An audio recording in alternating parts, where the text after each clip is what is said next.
السلام علیکم ورحمۃ اللہ وبرکاتہ۔ نماز چونکہ ایک بہت بڑی عبادت ہے اور نماز کے آداب میں ہمارے علماء نے قرآن و حدیث کی روشنی میں یہ مسئلہ لکھا ہے کہ نماز کے لیے انسان اطمینان سے ساری اپنی ضروریات سے فارغ ہو کر پہنچے۔ پیشاب کا تقاضا ہو، بیت الخلاء کا تقاضا ہو، یہاں تک کہ ریح خارج ہونے کا بھی تقاضا ہونا، تو ساری چیزوں سے فارغ ہو کر اطمینان سے وضو بنا کر پھر اطمینان سے ہم نماز پڑھیں، یہ نماز کے آداب میں سے ہے۔ اگر پیشاب کا تقاضا ہے شدید، یا پخانے کا تقاضا ہے، یا ریح خارج ہونے کا دباؤ بنا ہوا ہے، تو ایسی صورت میں نماز پڑھنے کو علماء نے مکروہ لکھا ہے، ثواب کم ہوگا۔ وجہ اس کی یہ ہے کہ ہمارا دماغ وہیں اسی چیز میں رہے گا، نماز میں دل نہیں لگے گا، اس لیے اطمینان سے فارغ ہو جاویں اس کے بعد۔ بلکہ علماء نے یہاں تک لکھا ہے کہ اگر شدت کی بھوک بھی لگی ہو نا، شدت والی ایسی کہ اگر نماز پڑھیں گے تو خیال کھانے میں جائے گا، تو پہلے آپ کھانے سے فارغ ہو جاویں، اس کے بعد پھر نماز پڑھیں۔ تو بہرحال یہ تو ایک مسئلہ ہے، لیکن کبھی کبھی انسان سب کچھ فارغ ہو گیا اطمینان سے، پھر نماز پڑھ رہا ہے، تو نماز پڑھتے پڑھتے ایسی نوبت آ جاتی ہے کہ وضو ٹوٹ جاتا ہے۔ کسی کو قطرے کی بیماری ہے، قطرہ نکل گیا، وضو ٹوٹ گیا، وہم میں نہ پڑیں، یقینی ہو تو ہی یہ مسئلہ بتا رہا ہوں آپ کو میں۔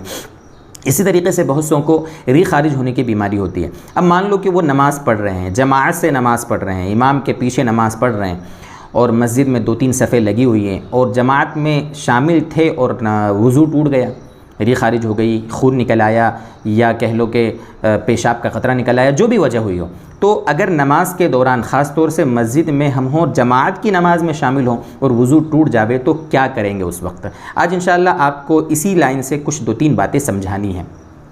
سب سے پہلی بات تو یہ سمجھیں کہ اگر وضو ٹوٹ جاوے، ہم نماز پڑھ رہے ہیں، وضو ٹوٹ جاوے، تو نماز کو جاری رکھنا حرام ہے، جائز نہیں ہے، قطعاً جائز نہیں ہے۔ جب ہمارا وضو ٹوٹ گیا ہے تو وضو ٹوٹنے کے بعد ہم نماز کو کیسے جاری رکھ سکتے ہیں؟ وضو کے بغیر نماز ہوتی ہی نہیں ہے، اس لیے نماز کو آپ بالکل جاری نہیں رکھ سکتے۔ بلکہ اگر وضو ٹوٹنے کے بعد بھی نماز کو جاری رکھا تو علماء نے تو کفر کا اندیشہ تک بتایا ہے علماء نے۔ لیکن بہرحال ہم کافر ہونے کا فتویٰ نہیں دے رہے ہیں، لیکن بہرحال اتنا بتا رہے ہیں کہ نماز کو جاری رکھنا گناہ ہے، حرام ہے، جائز نہیں ہے۔ پہلی بات تو یہ۔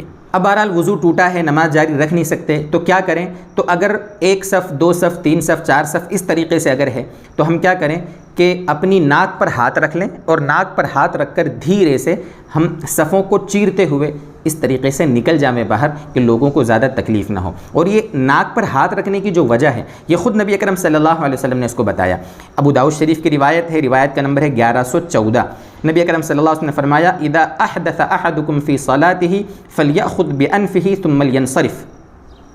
اس کا ترجمہ یہ ہے کہ جب تم میں سے کسی شخص کو نماز میں حدث پیش آ جائے، یعنی نماز میں اگر اس کا وضو ٹوٹ جاوے، تو وہ اپنی ناک پکڑے، اور ناک پکڑ کر پھر وہ لوٹ جائے، مطلب وہ وضو بنانے کے لیے چلا جاوے۔ یہ ہمارے نبی نے خود فرمایا ہے حدیث پاک میں۔ اچھا، ناک پکڑنے کی کیا وجہ ہے؟ تو علماء نے اس کی وجہ لکھی ہے تاکہ اس کو پشیمانی اور شرمندگی نہ ہو، تاکہ دیکھنے والے یہ سمجھے کہ ہاں اس کی ناک پھوٹی ہے، نکسیر پھوٹی ہے، ہو سکتا ہے ناک میں سے خون بہ رہا ہو، اس لیے یہ وضو بنانے جا رہا ہے۔ مطلب یہ کہ شرمندگی سے بچنے کے لیے ہمارے نبی صلی اللہ علیہ وسلم نے بہترین طریقہ بتایا ہے۔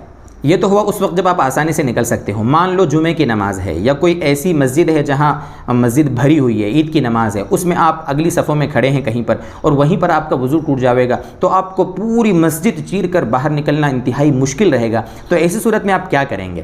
آپ کا نکلنے کا من نہیں ہو رہا، تو علماء نے لکھا ہے تو ایسی صورت میں آپ نماز وہیں پر روک کر بیٹھ جائیں گے، آپ اطمینان سے بیٹھ جائیں گے، سارے لوگ اپنی اپنی نماز پڑھیں گے، جب سب نماز پڑھ لیں اس کے بعد آپ اطمینان سے اٹھیں، باہر جائیں، وضو بنائیں، اور نئے سرے سے نماز پڑھ لیں گے آپ۔ یہ 2 آپشن ہیں آپ کے پاس، یا تو آپ دھیرے سے نکل جاویں، وضو بنا کے آئیں، نماز میں شامل ہوں، یا دوسرا آپشن یہ ہے کہ آپ وہیں پر نماز کو بند کر کے آپ بیٹھ جاویں، اطمینان سے ذکر کرتے رہیں۔ یہ 2 آپشن ہیں، ٹھیک ہے۔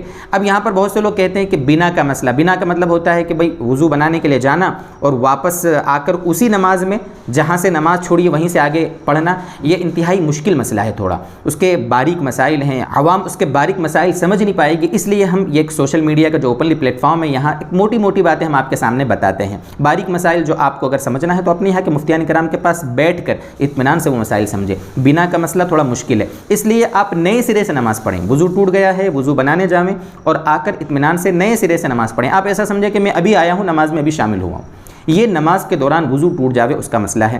اور رہا مسئلہ کہ اکیلے اگر نماز پڑھ رہے ہیں اور پھر اگر وضو ٹوٹ جاوے تو بڑا سمپل ہے، ٹھیک ہے، وہیں جب جیسے ہی وضو ٹوٹا نماز ٹوٹ گئی، جائیں وضو بنا کے نئے سرے سے آئیں اور نئے سرے سے نماز پڑھ لیں، بس آسان سا مسئلہ ہے۔ اللہ تبارک و تعالی ہمیں خشوع و خضوع کے ساتھ پانچوں فرض نمازوں کو اہتمام سے ادا کرنے کی توفیق عطا فرمائے اور ہماری نمازوں کو اللہ تعالی اپنی بارگاہ میں قبول فرمائے۔ وآخر دعوانا ان الحمد للہ رب العالمین۔